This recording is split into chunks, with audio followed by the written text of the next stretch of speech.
flattening the snow a little for the dogs. Francois stayed by the sledge. Sometimes the two men changed places.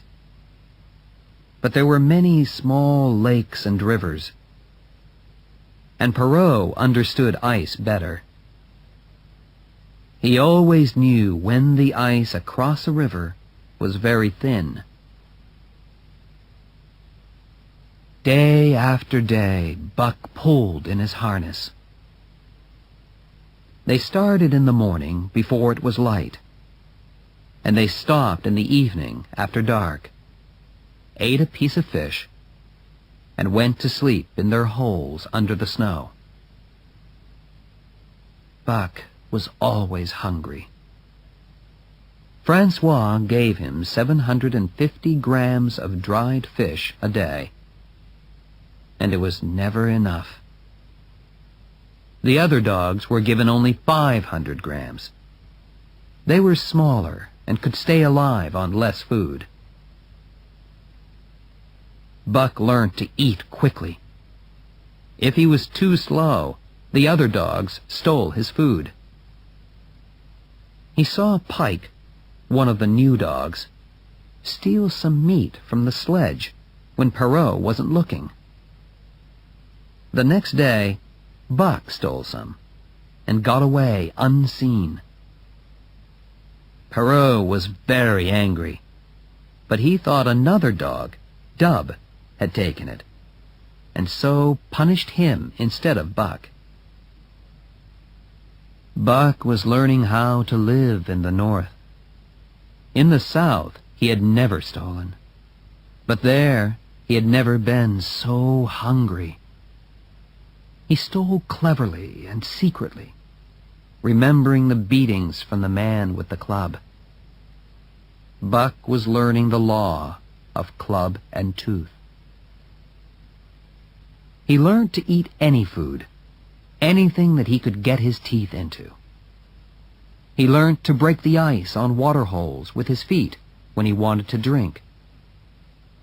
He was stronger, harder, and could see and smell better than ever before. In a way, he was remembering back to the days when wild dogs traveled in packs through the forest, killing for meat as they went. It was easy for him to learn to fight like a wolf, because it was in his blood. In the evenings, when he pointed his nose at the moon and howled long and loud, he was remembering the dogs and wolves that had come before him.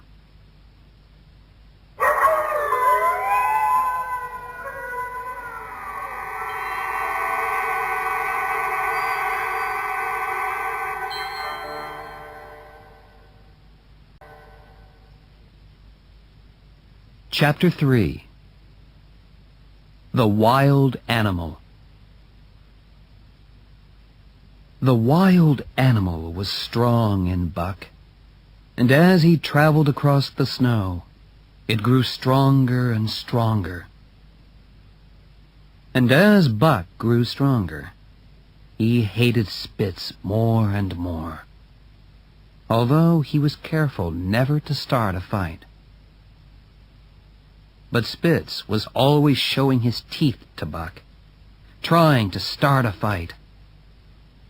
And Buck knew that if he and Spitz fought, one of them would die.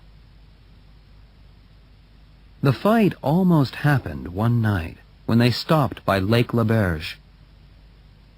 There was heavy snow, and it was very cold. The lake was frozen, and Francois, Perrault, and the dogs had to spend the night on the ice under a big rock.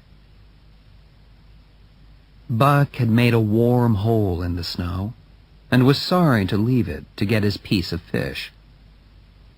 But when he had eaten and returned to his hole, he found Spitz in it. Buck had tried not to fight Spitz before, but this was too much.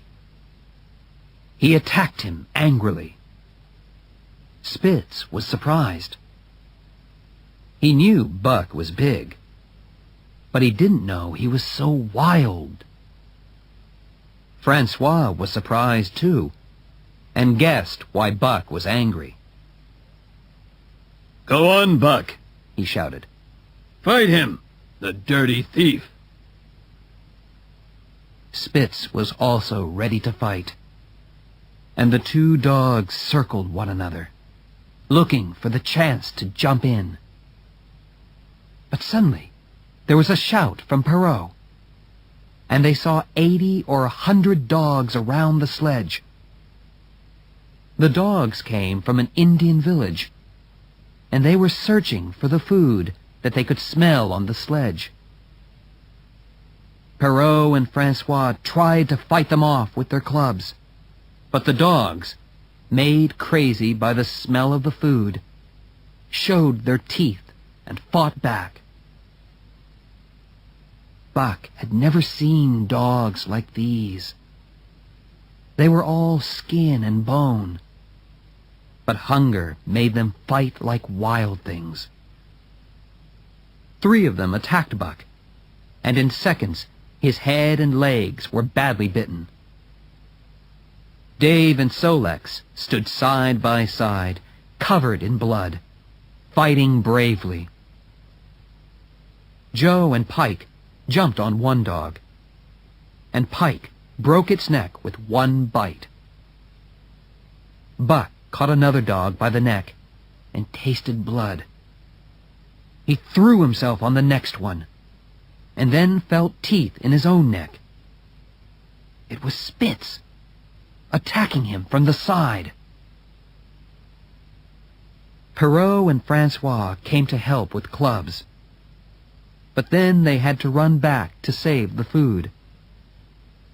It was safer for the 9 sledge dogs to run away across the lake. Several of them were badly hurt, and they spent an unhappy night hiding among the trees. At first light, they returned to the sledge and found Perrault and Francois tired and angry. Half their food was gone. The Indian dogs had even eaten one of Perrault's shoes. Francois looked at his dogs unhappily. My friends," he said softly. "Perhaps those bites will make you ill. What do you think, Perrault?" Perrault said nothing. They still had 600 kilometers to travel, and he hoped very much that his sledge dogs had not caught rabies from the Indian dogs. The harness was torn and damaged, and it was 2 hours before they were moving, traveling slowly and painfully over the most difficult country that they had been in. The 30-mile river was not frozen. It ran too fast to freeze. They spent 6 days trying to find a place to cross, and every step was dangerous for dogs and men. 12 times they found ice bridges across the river, and Perrault walked carefully onto them, holding a long piece of wood. And 12 times he fell through a bridge and was saved by the piece of wood, which caught on the sides of the hole. But the temperature was 45 degrees below zero, and each time Perrault fell into the water, he had to light a fire to dry and warm himself. Once, the sledge fell through the ice, with Dave and Buck, and they were covered in ice by the time Perrault and Francois pulled them out of the river. Again, a fire was needed to save them. Another time, Spitz and the dogs in front fell through the ice.